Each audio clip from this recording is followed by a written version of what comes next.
CBs in 1965. Served 3 tours of duty in Vietnam with the U.S. Navy Construction Battalion 11, which was the most decorated CB battalion since World War II. His citations include the National Defense Service Ribbon, Vietnam Service Medal with 3 Bronze Stars, and Fleet Marine Force Combat Insignia, the Navy Unit Commendation Ribbon, Combat Action Ribbon, Republic of Vietnam Notorious Unit Citation with Gallantry Cross, the Republic of Viet Civil Action Medal First Class, and the Republic of Vietnam Campaign Medal. He is a 44-year life member of the American Legion and a 30-year life member of the Veterans of Foreign War, having served as Commander, Vice Commander, and Adjutant, and was awarded the Dutchess County Legionnaire of the Year Award in 2003 for his tireless effort to research the names of Rhinebeck veterans in all wars. He is a member of the Sons of the Union of Veterans of Civil War and the Sons of the American Legion, American Revolution. He has served as chairman of the Doughboy Statue Committee and was instrumental in planning and construction of the statue and the monuments at the municipal park. Alan was born in Rhinebeck, New York, and lives in Rhinebeck with his wife, Pat. I'm honored to present Alan Coon.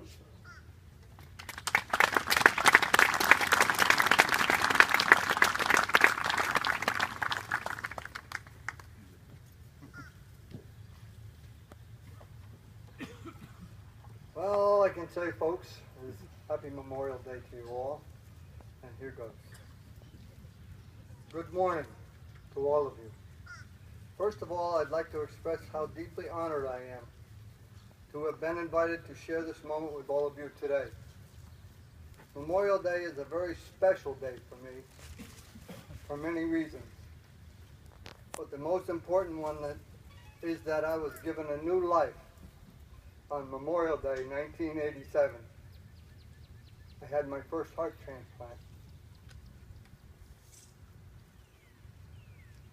I'd like to welcome you today to the 134th annual Memorial Day ceremony here in Rhinebeck. The first one was celebrated here in 1880 by Armstrong Post 104, Grand Army of the Republic. When I was asked to speak to you today, I was in total confusion for a while. But I had to think hard about what my speech would have to contain to try and unite everyone here today. I hope that I will achieve this. On a personal note, looking back, I remember as a young boy watching the parade in Rhinecliff, watching everyone march, especially the Cardinal Farley Military Academy, and fighting for the spent shells from the Legion gun salute. And just having a good time on a day off from school. Not a care in the world. How things have changed. I have become more patriotic with older age.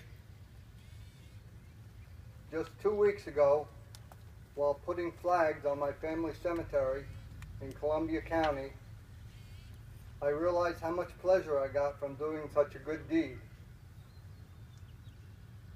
It was so personal, and it made me think of what that person whose grave I was decorating must have went through during the American Revolution, which was my 4th great-grandfather, who fought with the Albany County Militia 8th Regiment.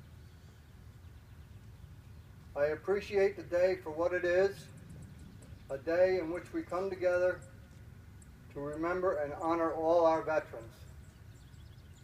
Memorial Day is a time for Americans to reconnect with their history and core values by honoring those who gave their lives for the ideals that we cherish. Memorial Day for most is a 3-day weekend filled with barbecue picnics, a time to get away from the normal humdrum of the week. For others, it is the beginning of summer, a time to look towards the long hazy days and plan your summer getaways. For others, Memorial Day holds a special meaning. For me, it is special. For me, it gives me a chance to reflect on the people I served with and faced danger with, and also to remember all my friends over the years from the Legion and VFW family, such as Jim Stone III, Ed White, Frank Kane, Gil Haynes, Dave Wager, and many more who have passed. You are all truly missed. Memorial Day has changed a lot over the years. On May 5th, 1868, General Order Number 11 was issued by General John Logan of the Grand Army of the Republic, establishing a day of remembrance for the soldiers who died in the Civil War. May 30th, 1868 was the day chosen for this observance, and flowers were placed on the graves of the fallen soldiers of the Union Army. May 30th was selected because the flowers in the northern states would be in bloom, so the graves could be decorated. Originally, it was called Decoration Day from 1868 to 1919 to honor only Civil War veterans. But that was changed in 1919 to be called Memorial Day to honor the veterans of all wars. Up until 1919, the southern states held the Memorial Day on separate days from the northern states, so we were still fighting the Civil War. I'm sorry to say, but it is a fact today, that Memorial Day is the oldest and least participated of all American holidays. And that personally bothers me. But the veterans of today seem to be more appreciated than they were when I served, and that is a good thing. For many of us here today, the Civil War, the Spanish-American War, World War I, World War II, and the Korean War are ancient history. The Vietnam War is a fading memory. But with the recent operations of Desert Storm, Enduring Freedom, and Iraqi Freedom, we once again have been put in the position of remembering those who are fighting and dying for us today. I, like my fourth great-grandfather, great-great-grandfather, grandfather, father, and uncle before me, am a veteran.